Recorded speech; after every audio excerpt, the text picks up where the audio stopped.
Agombo ni jothurwa oganda Kenya chech gini be ok obi touch only oganda mar Luo, bro touch oganda mar Kenya te. Agombo ni oganda mar Kenya mondo okaw gini e initial stages mag gikawe very serious. Kendo agombo ni I want to beseech wuoyi maluor ahinya Honorable John Mbadi nyaka nyo donje Treasury at least waneno some changes. Agombo ni mondo abisicho gimomora go mora mora ni Mheshimiwa Waziri Mbadi eroga engage the public kapoko timo gimoro. Ka nying'yo kata finance bill manyokalo ni nyoko kong mang'eny nyonge nikech nyocho wuotho e streets, nyocho luongo nyithi universities from different sectors, nyocho bede radio, nyocho bede TVs gi ko explain ne jopiny gima that finance bill en. Koro kanyo itero finance bill e parliament nyodo ka at least 90% of Kenyans nyong'eyo gima en. Koro nyomino kanyo kokelo koko. The same way agombo ni mondo omanya small budget mondo gi release government officers mondo triku across the country ginyis jo Kenya ni aguch kungo ni enang'o nikech wadwani mondo jopiny obed engaged fully giwinje fully mabe gitere mbio gimi jopiny even a period of 2-3 months ka gipuonjo jopiny iketo jopiny e barasas. Government nigi structure mare maka giwacho ni kawuono gidwa dhi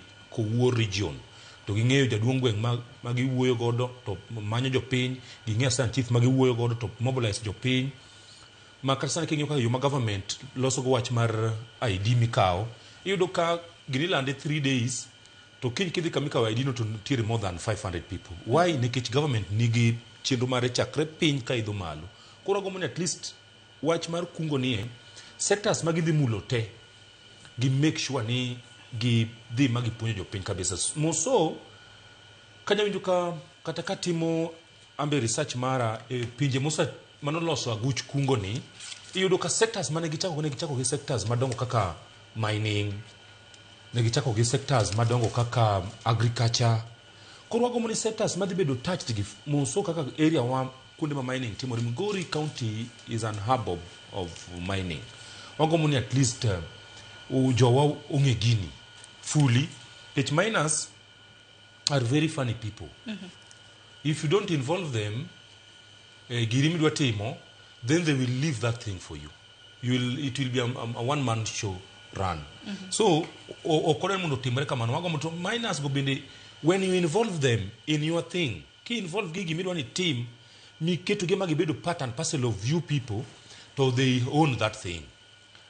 Kaka sani yudo ka area mwatie sech kunti kunimo kuma government dwano mi ji bena donjo ka yudo ka chairman mar artisanal miners te Migori County wacho chon jowa ne government poga gi gik moko wani yudo ka investor moro sabiro ochopo Nairobi ka otimne gimoro amora tiyore ni ndhi makalda kama idhi chak tiyo kanyo without involving jopiny ne igo record gi pile to jopiny ne reject gi pile to nyaka ne government fanya the best thing is to involve the community wadatere jogi iduka ntire kanya wachuma kala tillings across West Africa because it's almost 1.1 metric tons.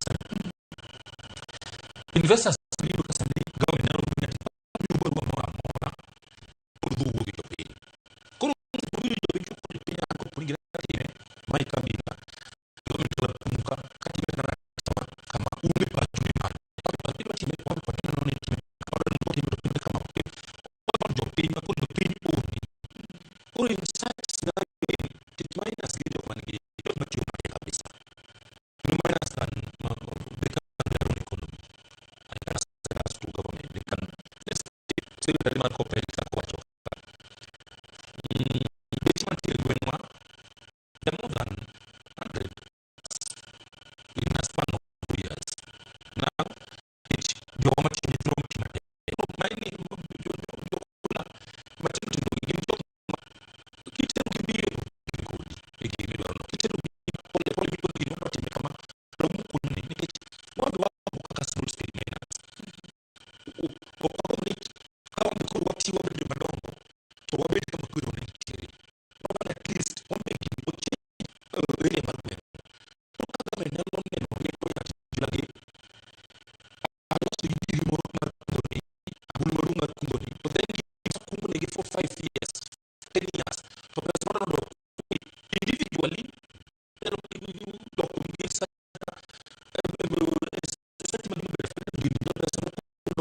aparo ni jowa biro kungo ka ing'eyo ni ati gini en girwa, we are part of it, to kopo ni wan ikonon wakungi kasto kiny ochak ng'ad pesa wa nitere agulu maduong', so what? After ng'ado pesa wa itere agulu maduong', so what?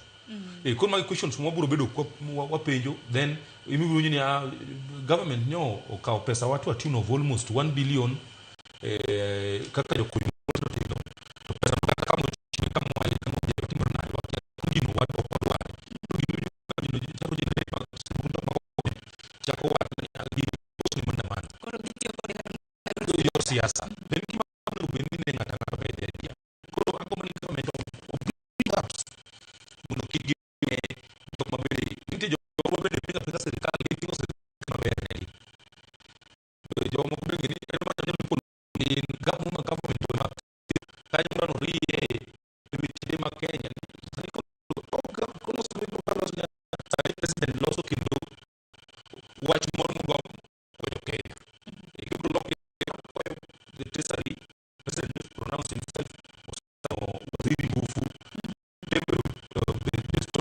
waziri finance the rumba ako mo bidol caps almost located to 99% that page all of party gini mapaja page kama 90% fixed to a paper to protect our company. Watch